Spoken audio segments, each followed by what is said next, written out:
এ কি এ তো দেখি আমাদের নিতাই দাগো। এই সবাই ধরো ধরো, ওনাকে এক্ষুনি ডাক্তারের কাছে নিয়ে যেতে হবে। অ্যাম্বুলেন্স ডাকো, অ্যাম্বুলেন্স ডাকো, আরে ধরো ধরো না।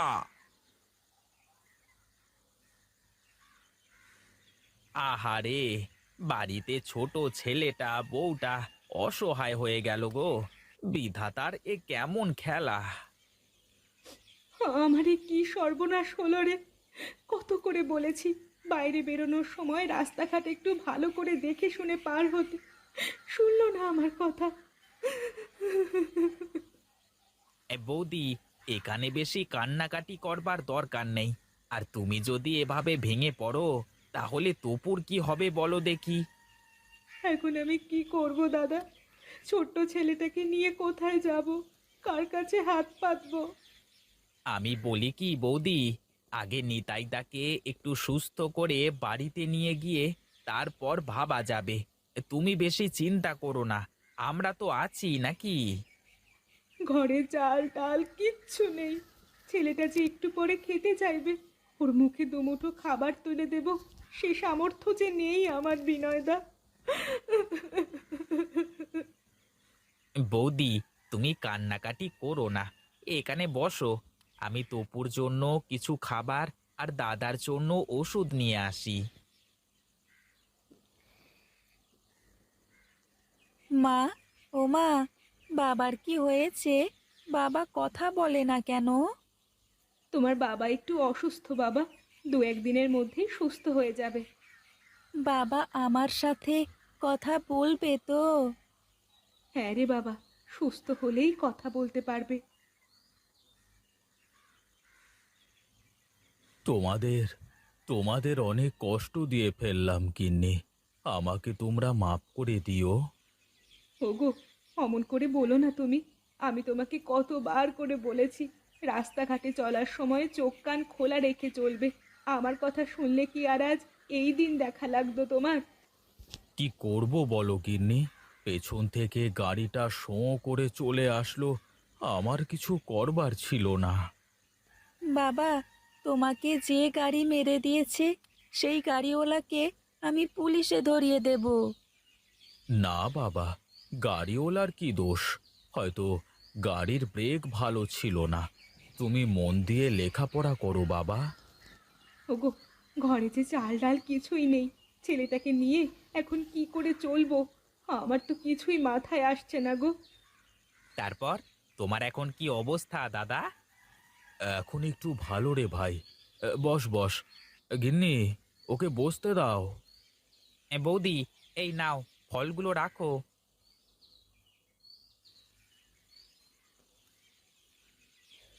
তুই যদি না থাকতিস, তাহলে যে আমার কি হয়ে যেত।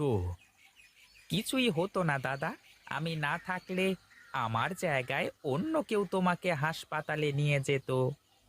অনেক তো উপকার করলি ভাই, তুই আমার আর একটা উপকার করবি। বলো দেখি দাদা, যদি আমার সামর্থ্যের মধ্যে থাকে তাহলে অবশ্যই করব। তোর বৌদি আর এই ছোট ছেলেটা এখন না খেয়ে থাকবে। আমার তো আর কোনো উপার্জন নেই। তুই যদি একটা বন্দোবস্ত করে দিতে পারতিস। কি করতে হবে বলো দাদা? তুমি হলে না হয় একটা কাজবাজের ব্যবস্থা করে দিতে পারতাম, কিন্তু বৌদি তো মেয়ে মানুষ, তাকে দিয়ে কি করতে বলবো? একটা বুদ্ধি আছে দাদা, এই বৌদির হাতে রান্না তো আমি খেয়েছি। প্রতাপবাবুর হোটেলের সামনে তো তোমার জায়গা আছে তাই না? ওখানে যদি বৌদি একটা হোটেল দেয়। কিন্তু হোটেলে তো অনেক খরচ দাদা, এখন অত টাকা কোথায় পাবো? আরে কিসের অত টাকা? গরিবের হোটেলে বেশি টাকা লাগবে না। দরকার হলে সবাই মাটিতে বসে কলা পাতায় খাবে। এভাবে কি লোকজন আসবে খেতে আমার ওখানে? ওসব তুমি আমার উপর ছেড়ে দাও বৌদি, তুমি তৈরি হও। কাল থেকেই আমরা হোটেলের কাজ শুরু করব। এখন তাহলে আমরা উঠি। কিছু মুখে দিয়ে যাও ভাই। না বৌদি, এখন আর কিছুই মুখে দেব না, অন্যদিন খাবো।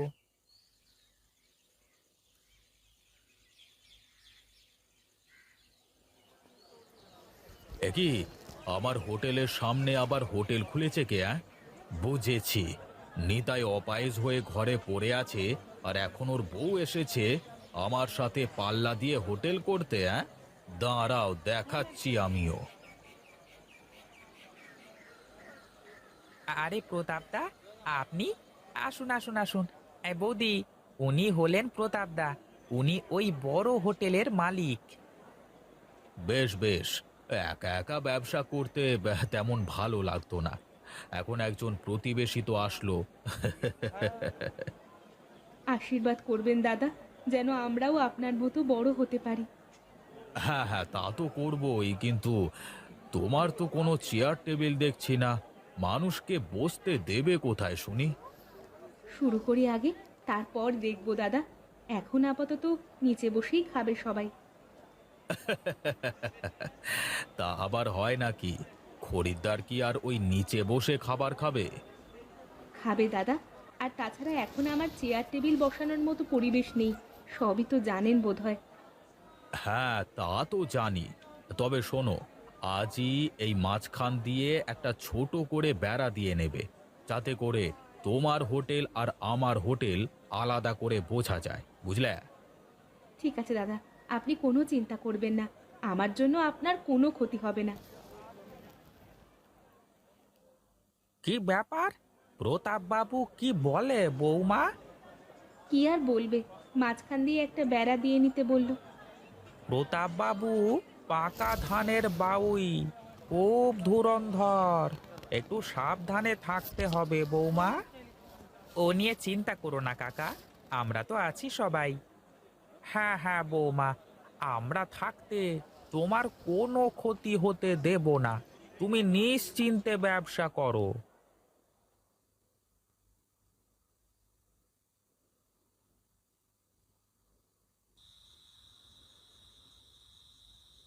কি গো, তোমার কি হোটেলের কাজ শেষ?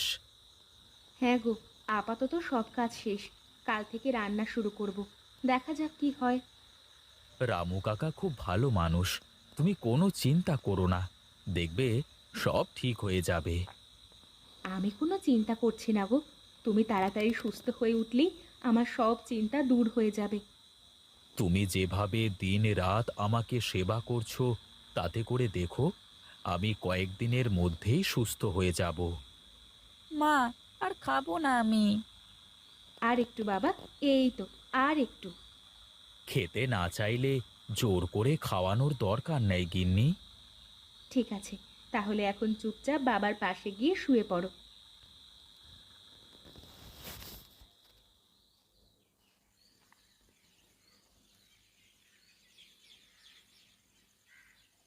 হ্যাঁ, বাহ বাহ বাহ বাহ বাহ বাহ, কি সুন্দর গন্ধ। মনে হচ্ছে আমি আগে খেয়ে নিই। তো একটু খেয়ে দেখোই না কাকা। আরে না না, আগে খরিদ্দার খাবে, তারপর দেখব। আর তাছাড়া আমি তো বাড়ি থেকে আসবার সময় খেয়েই এসেছি। এই গরিবের হোটেলে কি মানুষ খেতে আসবে কাকা? চিন্তা করিস নে মা, একটা না একটা কিছু হবেই। এই নতুন হোটেল মনে হচ্ছে। এই চল চল, সবাই আজকে ওখানে গিয়ে দেখি। আহা, কি ঘ্রাণ! তা কি কি আছে গো তোমার হোটেলে? বসুন না দাদা, সব কিছুই আছে আমাদের এখানে। তা কোথায় বসতে হবে শুনি? আপাতত নিচে বসেই খেতে হবে, আপনারা বসুন না, একবার আমার রান্না খেয়েই দেখেন। এই এই, তোরা সবাই বস দেখি, আগে খেয়ে দেখি কেমন। আপনারা খাওয়া শুরু করুন, খেয়ে বলুন তো দেখি কেমন হয়েছে। এ বাবা বাবা বাহ, কি সুন্দর রান্না! মনে হচ্ছে বাড়ির খাবার খাচ্ছি। হ্যাঁ দাদা, এই গরিবের হোটেলকে নিজের বাড়ি মনে করি খেতে পারেন। হ্যাঁ হ্যাঁ, একটু ডাল দাও তো দেখি। হ্যাঁ, বুঝলে মা, তোমার হাতের রান্নার কোনো তুলনাই হয় না। কাকা, আজ বড় অসহায় হয়ে এই কাজ শুরু করেছি। চিন্তা করিস নে মা, খুব ভালো কাজ করেছিস তুই। আর শোন, চকচক করলি যেমন শোনা হয় না, তেমনি সামনের ওই বড় লোকের হোটেলে খেতে গেলে খালি পয়সা যায়, খাওয়া হয় না। ঠিক বলেছেন কাকা। ওই হোটেলে যে টাকা দিয়ে খাই তার অর্ধেক টাকায় এখানে তৃপ্তি করে খেতে পারবে। হে হে। হ্যাঁ হ্যাঁ, এখন থেকে সবাই এখানেই খেতে আসবে। এখন তাহলে আমি চলি, কেমন? তারপর বৌদি, কেমন চলছে ব্যবসা? মাত্র তো শুরু করলাম, দেখা যাক কি হয়। হ্যাঁ ঠিক আছে ঠিক আছে, তাহলে কাজ করো, আমি একটু গঞ্জ থেকে ঘুরে আসি। হ্যাঁ, সবাই পেট পুরে খাবেন, কোনো সমস্যা নেই।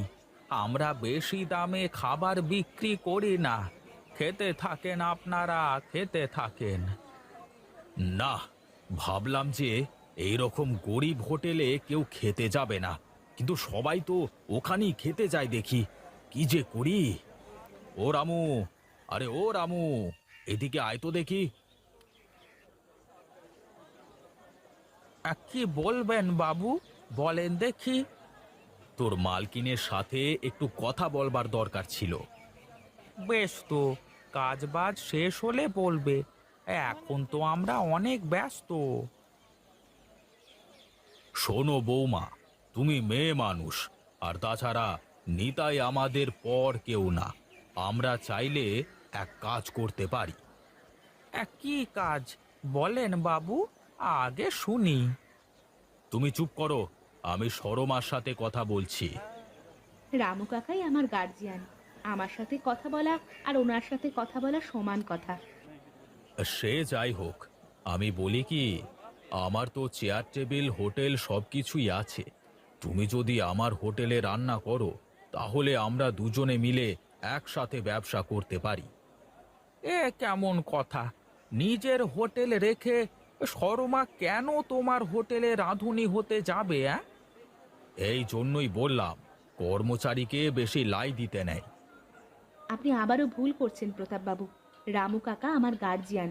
আর হ্যাঁ শুনুন, আমি আপনার কথার সাথে একমত হতে পারলাম না, আর আমরা কালই আমাদের হোটেলে চেয়ার টেবিলের ব্যবস্থা করব। চলো কাকা। আমার কথা হলো তো বৌমা, আর দেখো এখন আমাদের হোটেল কেমন চলে।